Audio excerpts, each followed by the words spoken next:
Hello, everybody. Thanks for tuning in and hanging out with me today.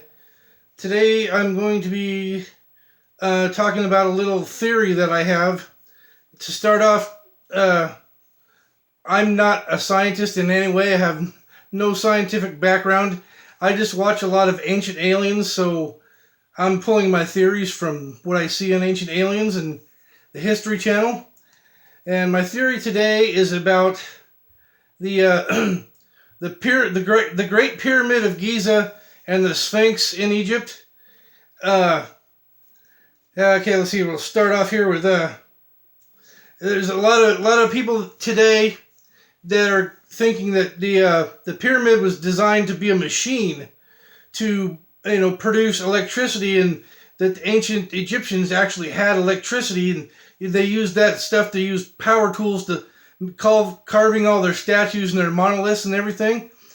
I don't know if that's true, but my theory is a little different here.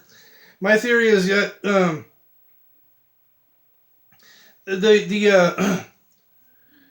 the Grand Pyramid in Giza was actually kind of like a machine, but I don't know if it produced electricity or not. But see, my theory is back along. Wait, let's start it. There are some other scientists that say that the Sphinx, the body of the Sphinx, was weathered down by rainfall, and the head is much smaller than the body of the Sphinx and has been recarved and weathered by wind and sand, as where the pyramids were also weathered by wind and sound, and in the body it was weathered by rainfall. So how is that different? And I'll try to explain that here as I go, and hopefully this video doesn't suck, because I hope I don't leave things out. I got my little outline here that I'm going to try to follow here and hope I don't screw it up. There's a cavity underneath the Grand Pyramid that they've showed on the History Channel that say it has what they call a weather pattern on the ceiling due to a concussion wave. A concussion wave is when the water flows in, rises up and hits the ceiling, and then is lowered again, and then raised up again, it hits the ceiling, lowered again, and it causes a wearing pattern on the ceiling from that water keep hitting the ceiling like that. Like that, see? And they call that a concussion wave. They've showed that on the History Channel. So let's see if I can... Yeah, okay, so this is going to be hypothetical here, going into a hypothesis here, that a long time ago, that the Egyptians found this element in the desert, and it was kind of it would, if people got too close to him, it would burn them, and it was kind of a pulsating thing that would burn people, boom, boom. It was invisible, like an invisible force that would pulsate again, and it would burn the people, and there was a ring of dead animals all around the thing, because and there's also warning signs all around the element, do not enter because you will die.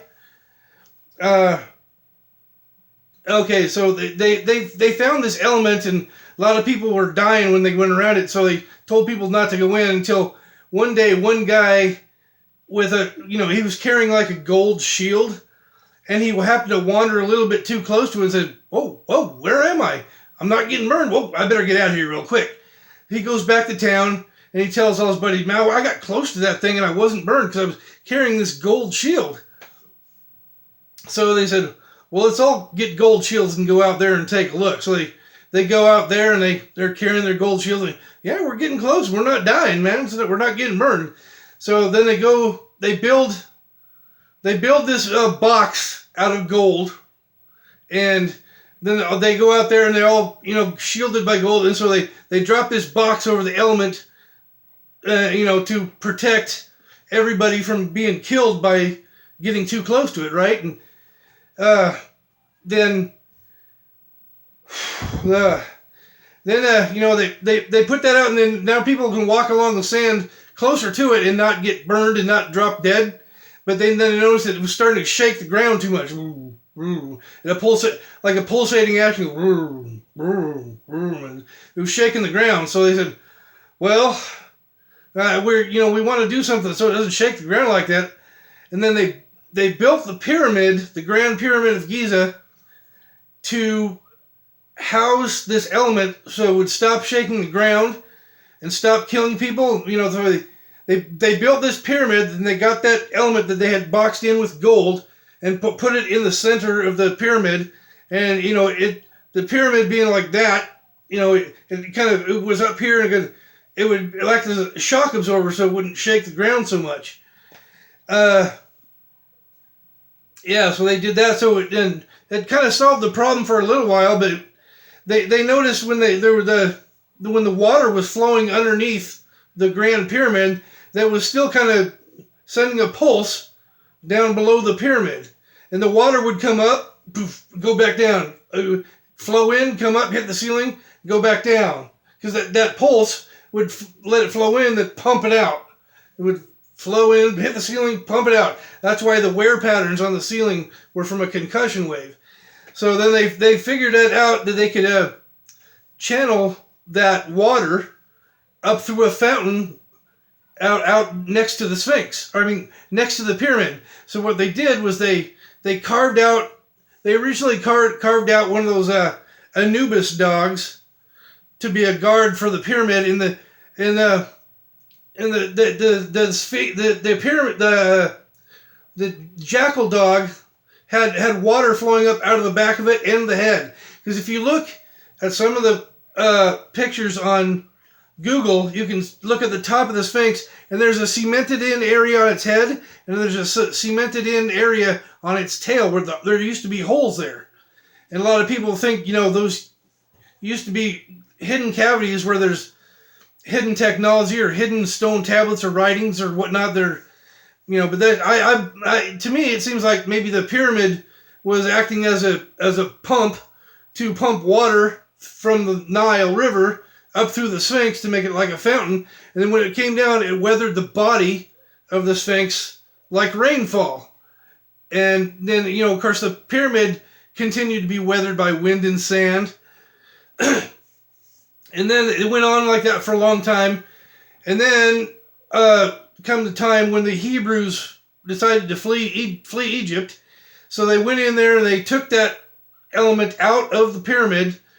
A lot of people think that somebody tunneled in, but actually people went in the main door and then tunneled out to get the Ark of the Covenant, or little golden box. They brought it out of the pyramid and went over to the Nile River, and the Egyptians were chasing them to say bring. So Moses waves his staff, and the guys lift up the lid on that gold box. The river parts. They go across. And then when they get across, they close the lid, and then the Egyptians get flowed away in the river, So it's how they made their exodus into the Hebrews made their exodus into Egypt, and then after the pyramid stopped working like a fountain, the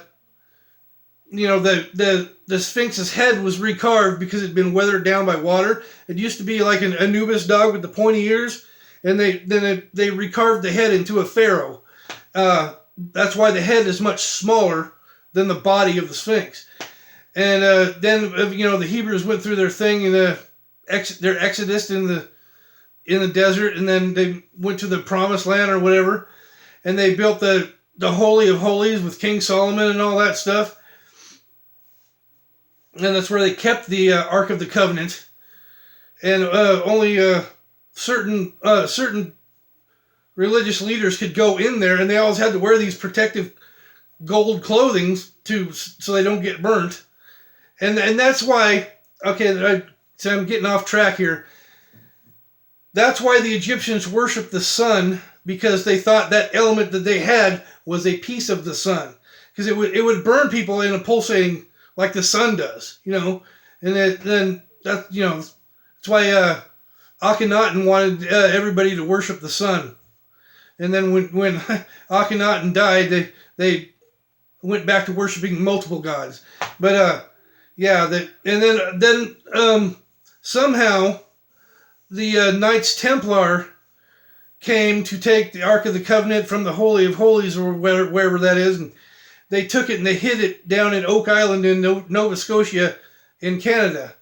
And then, hopefully I didn't leave a bunch of crap out here.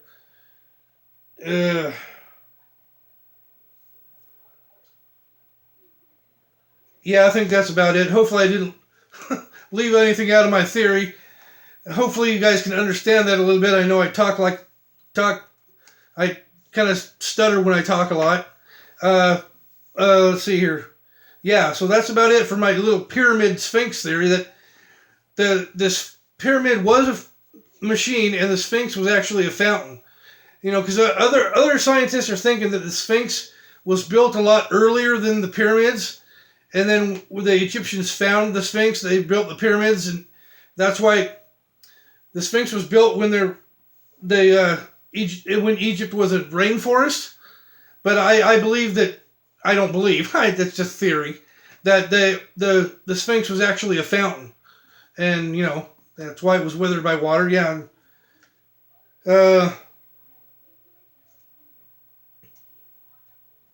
Okay, well that's just it for now, and I thank you guys all for tuning in, and you know, hopefully you found something interesting in here, and hopefully maybe someone from Ancient Aliens, or maybe if Giorgio Tsoukalos, wink, would see this video and maybe want to get together and maybe elaborate a little bit more on my theory, and he could give me one of his little gold pins that he gives out to people that people come up with new theories.